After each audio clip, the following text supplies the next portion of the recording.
este que seria aquele que estaria mais próximo da sua, mais próximo da esquerda e não foi viabilizado. Por isso, eu acho que é um bocadinho difícil e claro que o PS Mas nos vai debates tirar que aconteceram do Jerónimo de Sousa com o António Costa e do António Costa com a Catarina Martins, sentiste que houve um esclarecimento de quem é que eles achavam que tinha sido a responsabilidade? Eu senti que foi o que aconteceu naturalmente, foi de parte a parte a tirarem as culpas à outra parte. Né? Claro que o PCP irá dizer sempre que a culpa foi do PS, que não quis negociar, o Bloco é a mesma coisa, o PS irá sempre dizer que a culpa foi do Bloco de Deixa-me fazer Esquerda. aqui um parênteses muito rápido para ouvir então o Ricardo a respeito desta opinião e a Ana também. Ricardo, quem é que achas que foi a responsabilidade? É assim, Há um deles mais responsável? eu acho que o Partido Socialista tem que ser sempre mais responsável que os outros, porque foi quem encabeçou este acordo e, a meu ver, acho que até o facto de este acordo ter sido tão instável ao longo desta legislatura, primeiro com a não aderência do Bloco de Esquerda, depois com estas intransigências de parte a parte, é assim, claro que no final das contas ninguém se entendeu com ninguém e é isso que fica para os portugueses, não é? Agora, para efeitos políticos, e claro que nós depois ficámos muito bem sem saber se a intransigência veio do Partido Socialista, se veio do Partido Comunista, se veio do Bloco de Esquerda, mas a verdade é que o único que realmente poderia ter a ganhar com esta crise política seria o Partido Socialista, não é? Porque, aliás, eu até acho que este apelo à maioria absoluta de António Costa até é um bocado até um bocado ridícula, não é? Eu, quando ele diz isso, eu olho para a cara dele e eu acho que nem ele próprio acredita naquilo que está a dizer, não é? É assim um bocado, pronto.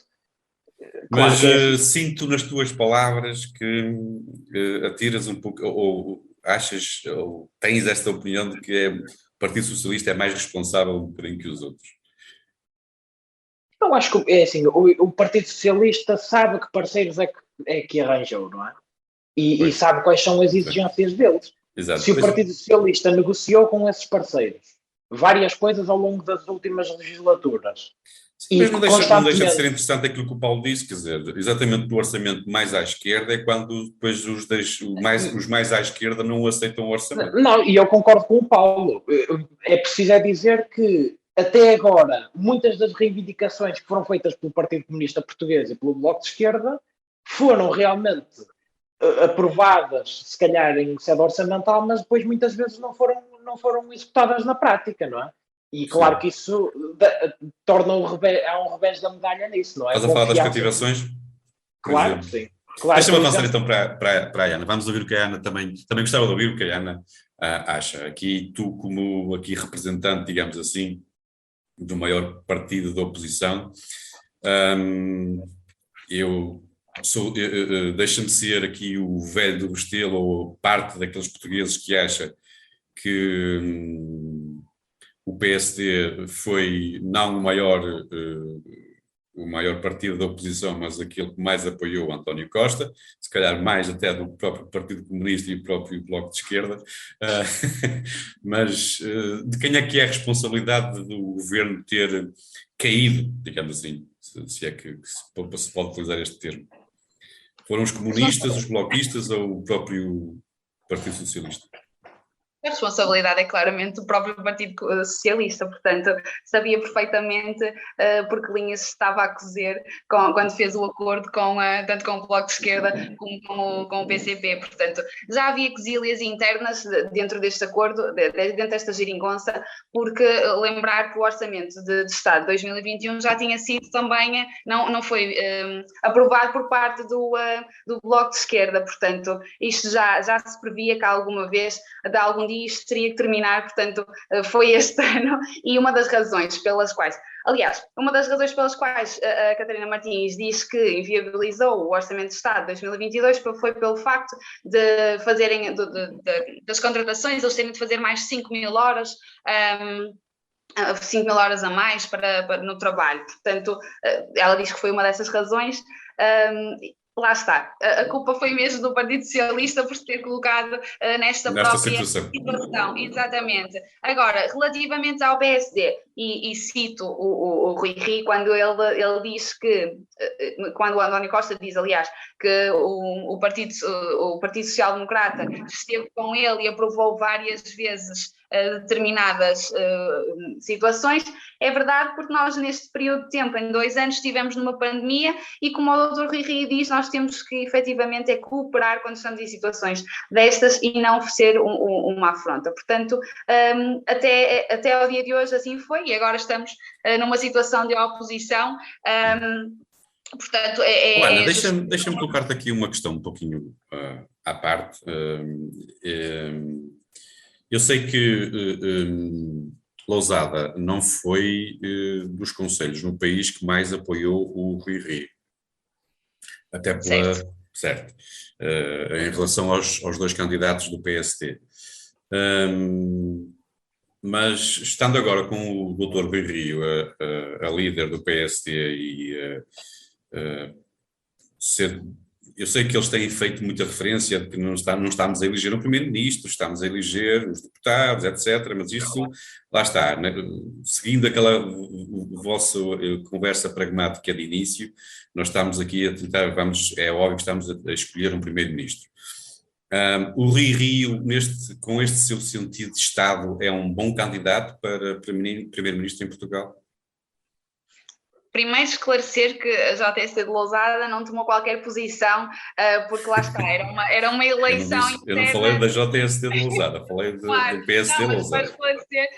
Mas para esclarecer que nós, enquanto juventude partidária, não tomamos qualquer posição, porque também é um voto de militantes vagos e não é por estrutura.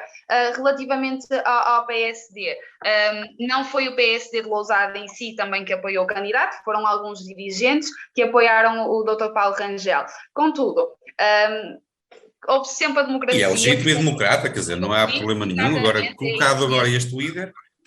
Sim, agora colocando este líder, portanto, nós temos que nos focar e pensar que é o líder que venceu as eleições internas e é com este que nós temos que o apoiar e seguir, porque o nosso maior opositor não é a oposição interna, mas sim o Partido Socialista. Mas eu queria era a tua opinião a respeito, por exemplo, da posição do PSD. Tu olhas com mais bons olhos, por exemplo, e é uma opinião muito pessoal, estou aqui a perguntar não só, mas também à Ana Cristina enquanto indivíduo, não à presidente da JST de Lousada. Vês com melhores olhos uma mão dada ao PS ou juntar forças com a Iniciativa Liberal, o CDS e eventualmente também um bocadinho do Chega? Agora para viabilizarmos o governo, certo? Por exemplo, sim, nessa possibilidade. Assim, é claro que, e isto toda a gente já sabe, que não vai haver maiorias absolutas, portanto nós depois temos 2 situações, sendo o PSD a ganhar, acho que faz todo o sentido ele fazer os acordos com a Iniciativa Liberal e com o CDS. Rui Rio também disse que, eventualmente, se não conseguir a maioria dos deputados com este acordo, aí sim é que vai falar com o PS de forma a que se ajudem a governar para que não haja, daqui a 6 meses, umas novas eleições. Contudo, eu acho que, e eu apoio essa decisão, claro que o que nós queríamos e desejávamos era que houvesse uma maioria absoluta, mas isso não sendo possível, acho que faz todo o sentido nós nos juntarmos e fazermos acordos com esses 2 partidos. Relativamente ao Chega, não estou tanto clara que isso possa acontecer, a não ser que isto lá está, já é um bocadinho, é mesmo muita opinião pessoal. Eu acho de todo que não se vai querer fazer nenhum acordo com o partido do Chega, porque eles são demasiado instáveis e isso iria fazer com que depois nós, internamente, chocássemos muito e pudéssemos depois inviabilizar certas decisões. Portanto, eu acho que sim, e faz sentido este acordo depois, pós-eleições, com a Iniciativa Liberal e com o CDS. Muito bem. Paulo, o Partido Socialista, na tua opinião, não tendo essa maioria absoluta que o António Costa pede, estará mais bem servido, entre aspas, com uma nova geringonça à esquerda, ou então dar assim uma mão ao PST? Pedir fazer vamos lhe chamar mesmo o Bloco Central. Ora bem, eu acho que temos uma coisa que tem de ser retificada, que é, em circunstância alguma, e em nenhuma das intervenções do nosso secretário-geral e atual primeiro-ministro, ele pede a maioria absoluta. Não? Ele não pede a maioria absoluta? Em nenhuma das intervenções, António Costa pediu a maioria absoluta, de forma direta. Pode ter dito, e pede muitas vezes, que o PS precisa da maioria para governar, para ter uma governabilidade estável para o país, mas não existe nenhuma afirmação pública do nosso secretário-geral a dizer que precisa da maioria absoluta. Aliás, houve até uma intervenção dele a dizer que o país tem uma má memória de maiorias absolutas. Por isso, temos também de falar. Por isso, eu acho que o PS, claro que o ideal era nós termos uma maioria absoluta, quer fosse PS, PSD, o que quer que fosse, porque isso iria garantir para essa força partidária uma estabilidade governativa muito grande, e é o que Portugal precisa neste momento. Nós precisamos ter alguma estabilidade governativa para conseguirmos continuar nesta onda de crescimento económico, para conseguirmos fixar riqueza e gerar ainda mais riqueza. E eu acho que, é assim, a questão da situação governativa que nós tínhamos, ela irá manter-se, porque, tendo em conta, e se nós olharmos para a intenção de voto, a maioria dos portugueses querem um governo, ou preferem, têm por preferência uma Assembleia da República de esquerda, com maioria à esquerda. Por isso, se nós temos instabilidade à esquerda, que foi o que levou a estas novas eleições, mas nós também temos instabilidade à direita, porque não conseguem ter uma maioria da direita, nem que o PSD tivesse de fazer coligações com partidos de extrema-direita. E, aliás, isto também é uma coisa. Apesar de ser socialista, do Partido Socialista, e apesar de ser presidente da Juventude Socialista, obviamente que tenho muitos amigos que são de outras forças partidárias, e eu tenho notado neles, e também é uma ideia que eu tenho tido de forma geral de muitos dos dirigentes do PSD, que tem havido uma normalização do partido de extrema-direita em Portugal, e eu acho que é no sentido de habituar as pessoas à ideia de haver uma possível coligação, se não for nestas eleições, numas próximas eleições, porque é inevitável, é um partido que está a ganhar força política em termos nacionais e que poderá ter o seu peso político, e o PSD futuramente poderá precisar de um acordo com essa força política para conseguir ter a oportunidade e a estabilidade governativa, se é que de alguma coligação com esse partido vem alguma estabilidade.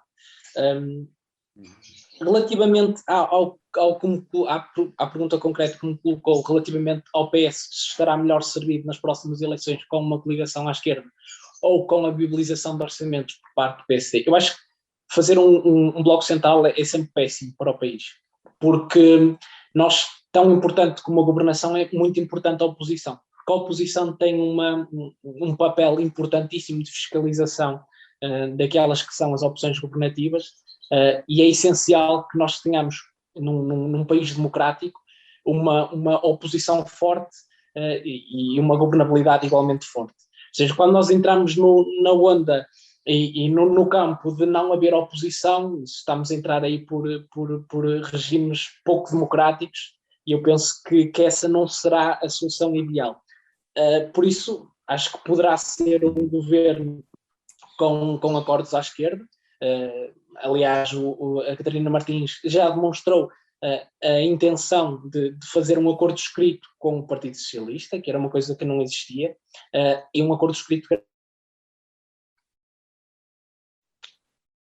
Sim, entretanto perdemos aqui um bocadinho do Paulo. O Ricardo está-me a ouvir. O Paulo perdeu mesmo a voz. Ele poderá juntar-se daqui a pouquinho, se calhar outra vez a nós. Entretanto, aproveito, Ricardo, para te perguntar como é que tu, enquanto da Iniciativa Liberal, estás a vês esta possibilidade de uma geringonça à direita, em detrimento de uma geringonça, continuarmos com uma geringonça à esquerda.